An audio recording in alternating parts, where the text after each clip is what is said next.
Cop accuses black judge for stolen car. Seconds later, she flashed her ID and ended his career. It was an ordinary afternoon, the kind that seemed to carry the quiet weight of a busy day behind it. The parking lot in front of the courthouse was nearly empty, save for a few vehicles parked at the far ends of the lot.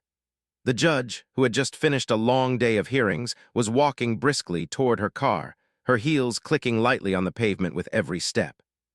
She adjusted her glasses and ran her hand over her neatly pinned-up hair, thinking about the cases she had worked through that day. The judge had a calm, collected demeanor, something that came naturally to her after years of experience in the legal system.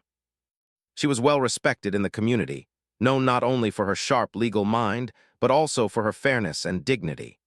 Her career had been built on a foundation of integrity, and over the years, she had earned a reputation for being both compassionate and just. As she neared her car, a sleek black sedan, she noticed a police officer standing next to the vehicle. He was looking at her, his gaze sharp and assessing. At first, she thought nothing of it. Police officers sometimes patrolled this area, and maybe he was just checking the cars, making sure everything was in order. However, as she got closer, the officer suddenly approached her.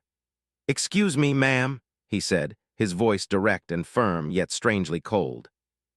"This vehicle is reported as stolen." The judge stopped in her tracks, her eyebrows furrowing in confusion. "Stolen?" she repeated, unsure if she had heard him right. "Yes," the officer said, his eyes not leaving her for a second. "This car has been flagged. I'm going to need to see your identification and registration." The judge took a slow, steady breath. She knew the rules, and she knew that every citizen had the right to be treated with respect, regardless of their race, background, or status. Still, something about the officer's tone set off a small alarm in her mind. It didn't sound like an ordinary request, nor did it feel like an ordinary traffic stop.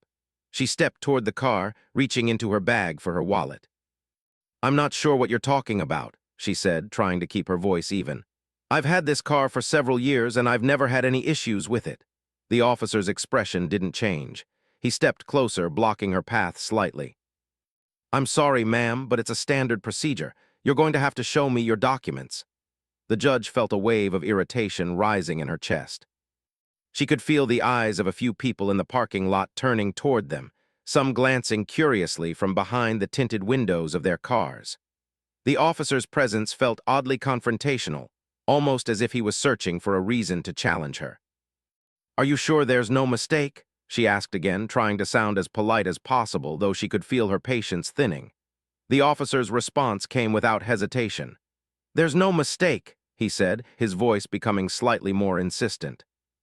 "This car is registered as stolen, and I need to verify your identity." The judge was taken aback. She knew the importance of following procedure, but this situation felt off. Why was this officer accusing her of something so serious? Why was he treating her like a criminal when she hadn't done anything wrong? She had seen this kind of treatment before, but never in a situation that directly involved her. In a calm, controlled manner, she pulled out her identification card from her wallet and handed it to the officer. "Here's my ID," she said. "You can check it if you'd like, but I'm telling you this car is mine." The officer took the card without a word, scanning it with his eyes before looking back at the judge. He didn't seem to be processing the situation as quickly as she had hoped. Instead, he stood there, his gaze now lingering on her for a moment longer than necessary. She could tell that something in his mind was still doubting her, still trying to piece together a story that didn't make sense. "You're a judge, aren't you?" the officer said after a long pause, his tone slightly more accusatory now. "Yes," the judge replied, her voice calm, though a slight edge of frustration crept in. "I'm a judge, and I've been practicing law for many years. I'm sure this is all some kind of misunderstanding." The officer looked at her skeptically, still holding her ID in his hand. "Well, that's convenient, isn't it? A judge with a stolen car." She could feel the anger building up inside her, but she kept it contained. She had learned long ago to maintain composure in challenging situations, especially in the courtroom. The weight of her role as a judge was not just in the power she held, but in the way she carried herself with dignity. She had never been one to back down in the face of a challenge, but this was different. She couldn't believe what was happening. She glanced around the parking lot again, noticing a few people now openly watching the scene unfold. She tried to maintain her focus, but her mind was racing. How could this officer, who was supposed to protect and serve, treat her like this? Had he made his assumptions based solely on her race, or was there something else at play? Look, the judge said, trying to keep her voice steady, I understand the need to verify information, but I assure you I have done nothing wrong. I've been a public servant for years, and I expect to be treated with respect. If you don't mind, I'd like you to check the records. The officer didn't respond right away. Instead, he seemed to hesitate for a moment, staring at the ID in his hand as if it was a piece of evidence he didn't know how to handle. The judge could feel the tension building between them, like a storm cloud hanging overhead. Finally, the officer spoke again, though his voice was colder than before. I'll check the records, but you better not be wasting my time. He turned away from her, dialing something into his radio, presumably to confirm the car's registration. As he walked a few steps away, the judge felt her heart rate increase. This wasn't just about a stolen car. There was something deeper happening here, something she couldn't yet put her finger on. She stood there watching the officer as he made his call, trying to keep her emotions in check. What kind of system was she dealing with? Why did she feel like she was the one being interrogated instead of the other way around? Seconds passed, though they felt like hours. Finally, the officer returned, holding the radio in his hand, his face now looking somewhat uncertain. He looked at the judge, and for the first time there was a flicker of hesitation in his eyes. Well, ma'am, he said, his voice now softer, almost apologetic, it seems there was an error in the system. Your car isn't stolen. I apologize for the confusion. The judge simply nodded, though she didn't feel relief. The moment had passed, but the feeling of being unfairly targeted lingered. She wondered how many others had been through situations like this. How many times had people been wrongly accused, treated unfairly, just because of how they looked or where they came from? She didn't say anything further. Instead, she turned and walked toward her car, trying to shake off the unsettling encounter. But deep down, she knew this was far from over. The officer's apology barely registered with the judge as she stepped into her car, still feeling a tight knot in her stomach. The encounter had left her unsettled, even though it was over. It was more than just an error in the system. Something about the way the officer had treated her, the way he had assumed the worst based on nothing but her appearance, left her with a lingering feeling of frustration. She had done everything right. She had stayed calm, kept her composure, and followed the procedure.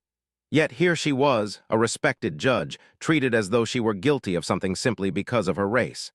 As she settled into the driver's seat, she took a deep breath, trying to steady herself. She knew she couldn't let this get to her, but it was hard not to feel angry. The officer's actions had made her feel small, as if her position in the legal system didn't matter. It was an experience she had never thought she would face, not in her position. But she reminded herself it wasn't just about her. It was about the bigger picture, the way people of color were so often treated, even by those sworn to protect them. She couldn't let it slide. The engine hummed to life, and she slowly backed out of the parking spot. The long day at the courthouse had already worn her thin, but now her mind was racing. She couldn't help but think about how many other people had gone through situations like this, people who didn't have the power or the means to stand up for themselves the way she could.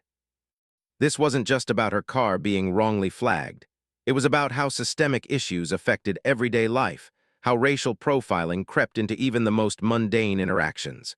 She drove home, her thoughts still swirling.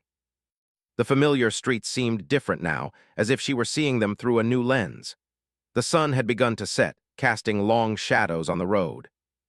Her eyes moved between the road and the rearview mirror, as if expecting the officer to show up behind her, pulling her over once again. But it didn't happen. Still, she couldn't shake the feeling that something wasn't right. She had done nothing wrong.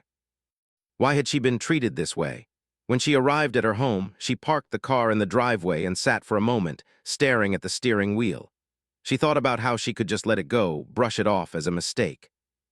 After all, the officer had apologized, and the situation was over. But no, it wasn't that simple. She had been given a glimpse into what many people of color experienced every day, and that made it impossible to ignore. This wasn't just about her, it was about the injustice that was still so prevalent in the system. She grabbed her bag from the passenger seat, took a deep breath, and stepped out of the car. The cool evening air greeted her, a stark contrast to the heated emotions still bubbling inside her. The house was quiet as she walked inside. She kicked off her shoes, letting out a sigh as she dropped her bag onto the couch.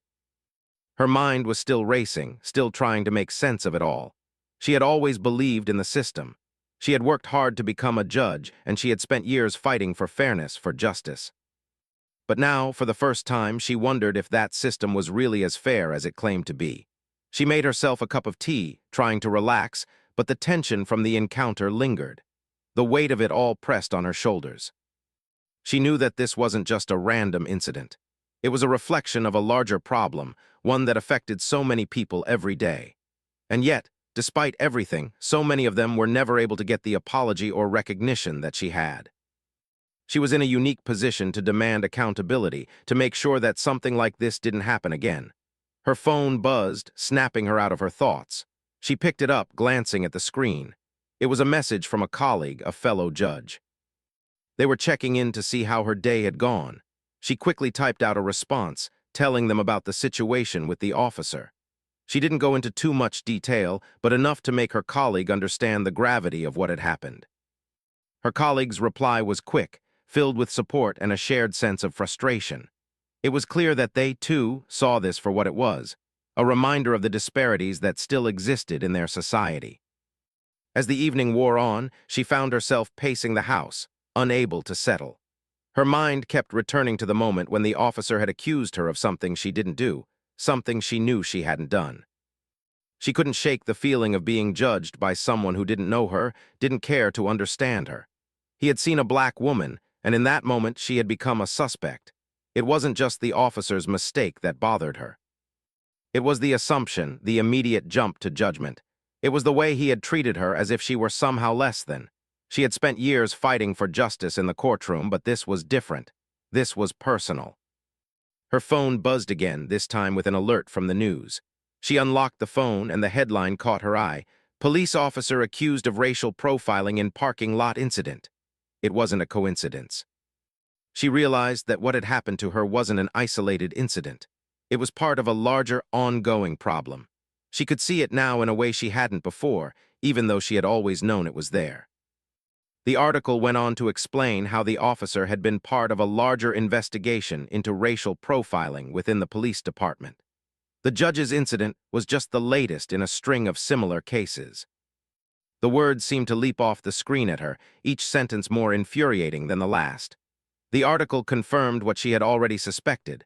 This wasn't just about one officer or one mistake. It was a symptom of a much bigger issue. She stared at the screen for a moment, taking it all in. Her first instinct was to ignore it, to move on. But then a stronger feeling took over. She couldn't stay silent, not after everything that had happened, not after the way she had been treated. She had the power to make sure that this officer and others like him were held accountable. She had the platform, the influence, and the responsibility to demand change. The judge stood up, a new resolve forming in her mind. She knew she couldn't let this go. This wasn't just a personal battle. It was a fight for everyone who had been unfairly targeted, mistreated, or overlooked. She couldn't change the world in one day, but she could start by making sure this officer knew that what he had done was wrong. It wasn't just about an apology. It was about ensuring that nothing like this ever happened again. She picked up her phone again and began to draft a message. She knew that the road ahead would be difficult, that speaking out could have consequences. But she also knew that she couldn't stand by and let this pass without taking action. It was time to make sure that her voice was heard. The following day, the judge woke up early, as she always did, but the usual rhythm of her morning felt different. Her mind was still wrapped around the events of the day before. She had spent the night thinking about everything that had happened, the confrontation with the officer, the way he had treated her, the feeling of being unjustly accused. The more she thought about it, the more she realized how deeply it affected her, not just as a judge, but as a person. She tried to push the thoughts aside as she made her way through her morning routine. She brewed a pot of coffee, its rich aroma filling the kitchen, and glanced at the clock. She was due at work in an hour. The judge had an important case to preside over, and she knew that today, like every other day, she would need to be sharp. She couldn't let the previous day's incident affect her work. Yet, the weight of what had happened lingered. She felt a mix of anger and disbelief, but also a deep sense of responsibility. As she sipped her coffee, she thought about the officer from yesterday. She wondered if he even realized the gravity of his actions. Maybe he didn't understand the impact of what he had done, not just to her, but to anyone who had ever been unfairly judged or treated with suspicion. For a moment, she considered the possibility that the officer might have been unaware of his own biases, but she quickly discarded that thought. It wasn't just about being unaware. It was about the systemic issues that allowed such behavior to continue unchecked. She finished her coffee and grabbed her bag, slinging it over her shoulder as she walked toward the door. As she stepped outside, the cool morning air felt refreshing, and for the first time that day, she took a deep breath and felt her shoulders relax. The drive to the courthouse was short, but it gave her time to think. She had always believed in justice, in fairness, in the power of the legal system to right wrongs. But now, standing at the edge of this new reality, she wondered just how much of that was true. When she arrived at the courthouse, she was greeted by her colleagues with their usual friendly smiles, but she couldn't shake the feeling that something had shifted within her. She was no longer just a judge walking into her courtroom. She was someone who had experienced the kind of unfair treatment that so many others faced daily. And that realization felt like a weight she hadn't anticipated. As she walked to her office, she noticed that the hallway was busier than usual. Her colleagues were preparing for their cases, exchanging notes and files. She stepped into her office, closing the door behind her, and sat down at her desk. The cases stacked before her were familiar, routine, even, but today they felt different. She was no longer just reviewing facts and applying the law. She was now fully aware of the human side of things. The stories behind the cases, the people who were impacted by every decision, were now more vivid to her than ever. For a moment, the judge allowed herself to reflect on the role she played in the system. She had spent years working tirelessly to uphold the law, to ensure justice was served fairly, regardless of who was in front of her. But now, after the incident, she felt like she was standing at a crossroads. She couldn't ignore what had happened to her.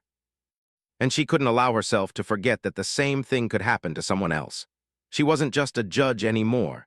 She was a witness to the flaws within the very system she had spent her career defending. As the day went on, the judge focused on her work. She presided over hearings and made decisions with the same professionalism she always had, but something had changed within her. It wasn't that she had lost faith in the system. It was that she was now more aware of its imperfections. Every ruling she made now carried the weight of her own experience. She felt more connected to the people whose cases she handled, more aware of their struggles, and more determined to ensure that they weren't overlooked or unfairly judged. By the time the lunch hour arrived, the judge was feeling drained. Her morning had been filled with cases and legal arguments, but in the back of her mind, she couldn't shake the image of the officer from the day before. She had been thinking about him a lot, wondering if he would do it again, or if he would ever realize the harm he had caused. The judge sat at her desk, staring out the window, lost in thought.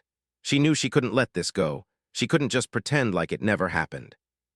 Her phone buzzed on the desk, pulling her out of her thoughts. It was a message from a close friend, someone she had known for years. The message read, "I saw what happened yesterday. Are you okay?" The judge read the message, her fingers hovering over the screen for a moment. She had been reluctant to share the details of what had happened, not wanting to make a bigger deal out of it than it already was. But now, she realized that talking about it was important, not just for her, but for everyone who had ever been in a similar situation.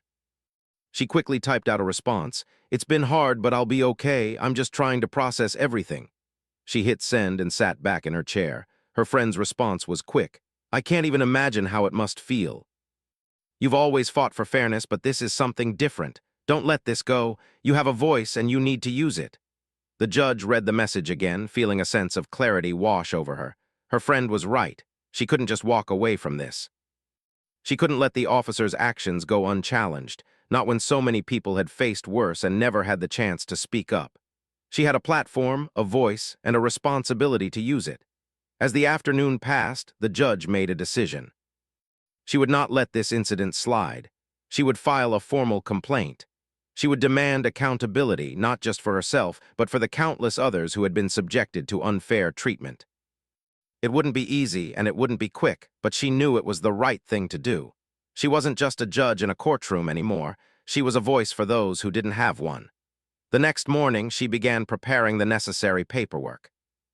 She wrote out a detailed account of the incident, the officer's behavior, and how it made her feel.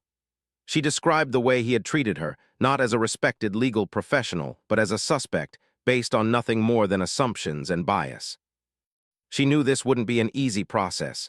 She knew that the officer would likely try to defend his actions, to justify what he had done. But she also knew that she couldn't back down. Not now. Not after everything she had learned. As she finished writing, she felt a strange sense of empowerment. She had taken control of the situation. She wasn't just a passive participant anymore, she was actively seeking change. And that, she realized, was the first step toward making a difference. The days that followed were a whirlwind. After filing the formal complaint against the officer, the judge found herself in a constant state of anticipation. She had expected a certain amount of backlash, but she was determined to push forward, knowing that what she was doing was right. The weight of the situation had not yet lifted, but now she had a clear purpose, and that made all the difference. As the judge went through her daily routine, the cases, the hearings, the usual court drama, she found that her mind would often wander back to the officer. She thought about the way he had looked at her, the assumptions he had made, and the way he had treated her like an outsider.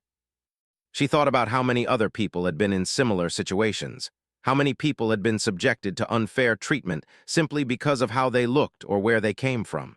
It was a sobering thought, and it stayed with her throughout the day. Her colleagues, too, began to take notice. Whispers spread through the courthouse, and she could feel the tension in the air whenever the topic of the officer's behavior came up. Some were supportive, expressing their admiration for her strength in confronting such an issue.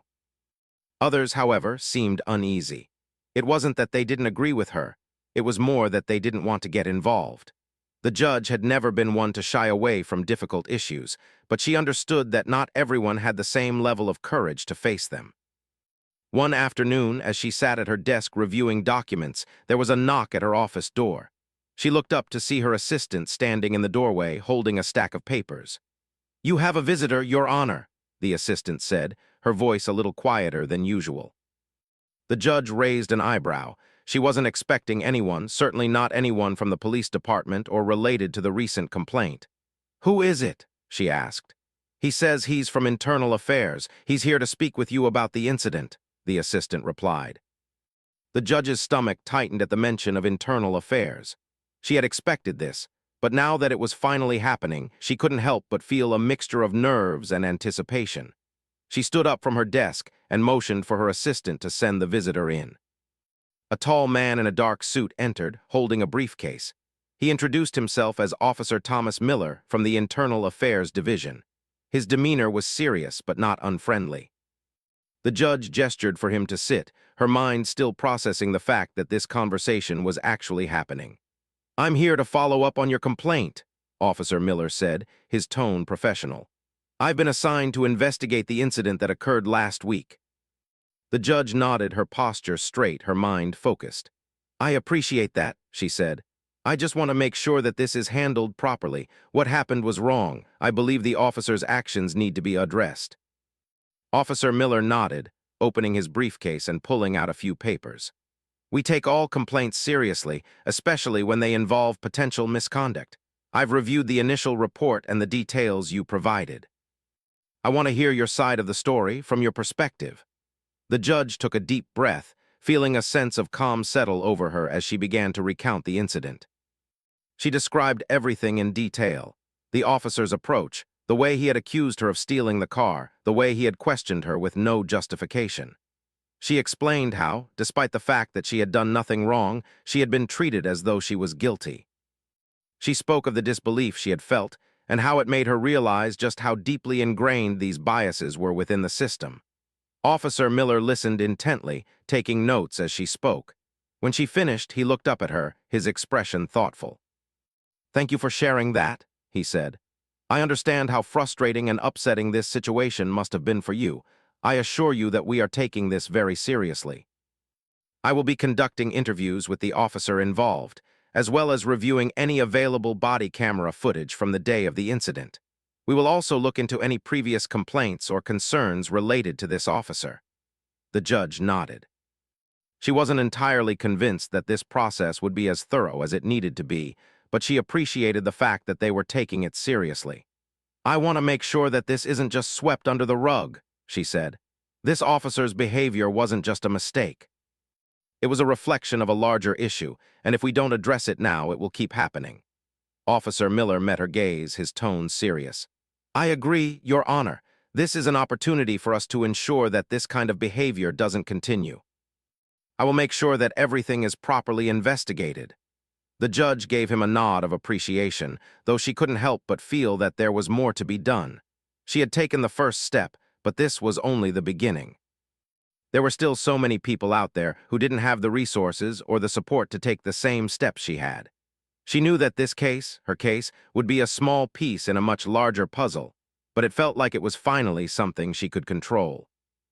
After Officer Miller left, the judge sat in her office, deep in thought. She had done what she could, but now she had to wait and see how it played out. The officer's fate was no longer in her hands, but the judge knew that she would continue to fight for fairness, for justice. She couldn't let up now. She couldn't just let this go. The conversation with Officer Miller had been an important one, but it was only a small part of the larger fight that was still ahead. Over the next few days, things started to change. The judge's actions had sparked a conversation. Her colleagues, some of whom had been uncomfortable with the whole situation, began to take a more active interest in addressing issues of racial profiling and systemic bias within their own workplace. The incident had created a ripple effect. Conversations about fairness, about equality, were now happening in hallways, in meetings, and in the lunchrooms. The judge was contacted by several community leaders who wanted to speak with her about the incident and how they could work together to address the larger issue. It seemed that, for the first time in a long while, people were beginning to realize the importance of standing up, of speaking out when something was wrong. It was a small victory, but it was one that brought her a sense of hope. Maybe, just maybe, things were starting to change, but she knew that the real work was just beginning. This wasn't a one-time fight. It was a battle that needed to be fought on many fronts, and she was ready to keep fighting. Not just for herself, but for everyone who had ever been unjustly accused, unfairly treated, or overlooked.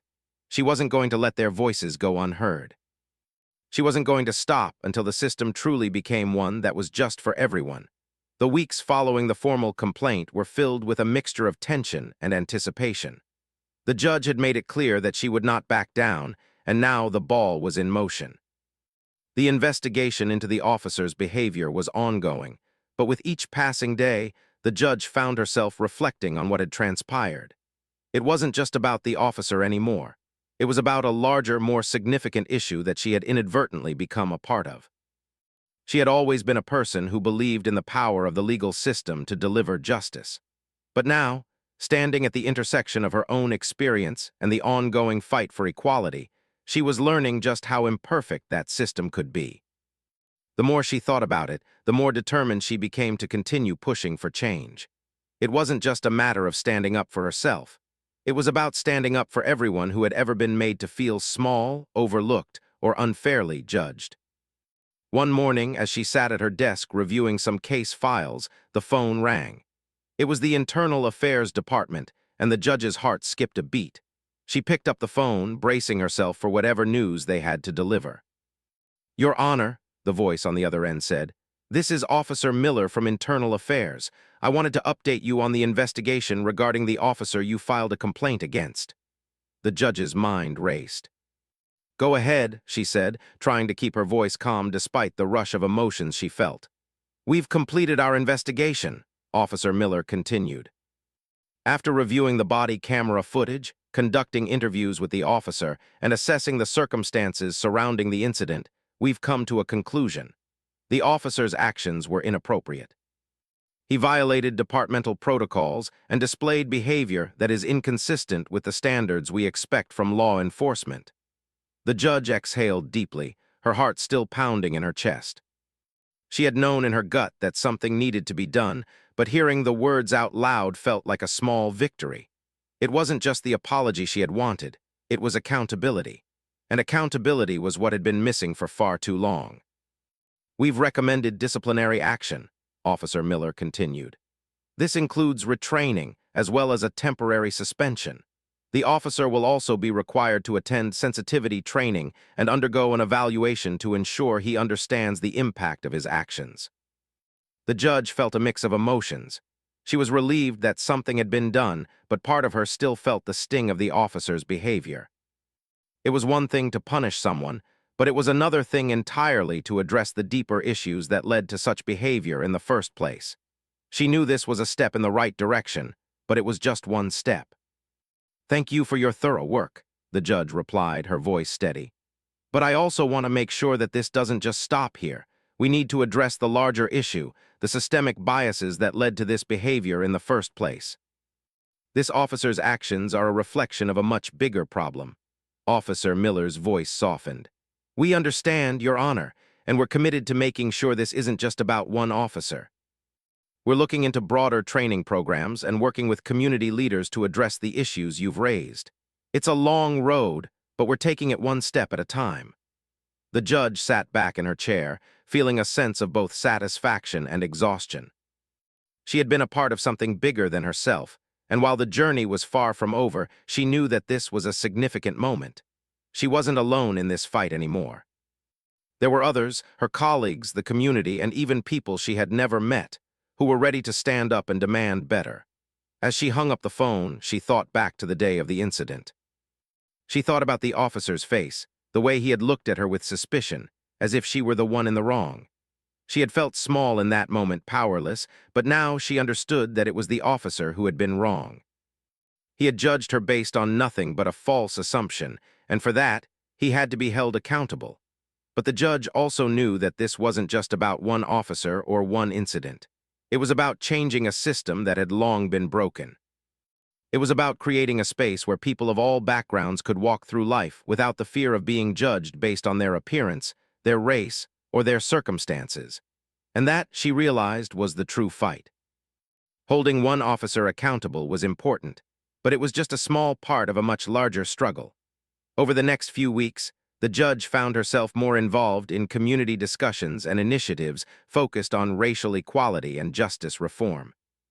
She spoke at events, met with local leaders, and participated in conversations that sought to address the root causes of bias in law enforcement and the justice system. It wasn't always easy. Some conversations were uncomfortable, and some people pushed back against the changes she advocated for. But the judge was steadfast. She knew that change didn't happen overnight, and she was ready for the long haul. One evening, as she walked out of the courthouse after a long day, she was greeted by a group of local activists who had gathered outside. They had heard about her efforts and wanted to thank her for speaking out. The judge smiled, feeling a sense of pride. It wasn't the recognition that mattered, it was the impact. She had made a difference, and now others were inspired to do the same. "Thank you for everything you've done," one of the activists said, shaking her hand. "You've shown us that we can stand up and demand change. You've given us hope." The judge's heart swelled with emotion. "We all have a part to play," she said, her voice steady but filled with conviction. "This isn't just about me, it's about all of us. Together, we can make a difference." As the judge left the courthouse that evening, she felt a sense of peace that had eluded her for so long. The road ahead was still long, and there was much work to be done. But for the first time in a while, she felt hopeful. She had taken the first step, and that had led to more. The change she had sought, the accountability she had demanded, was just the beginning. Now it was up to all of them, every person who cared about justice, fairness, and equality, to continue the fight. The judge knew that this battle wasn't over. It wasn't just about one officer or one case. It was about the long, hard road toward a more just society. And she was ready to walk it, step by step, no matter how long it took.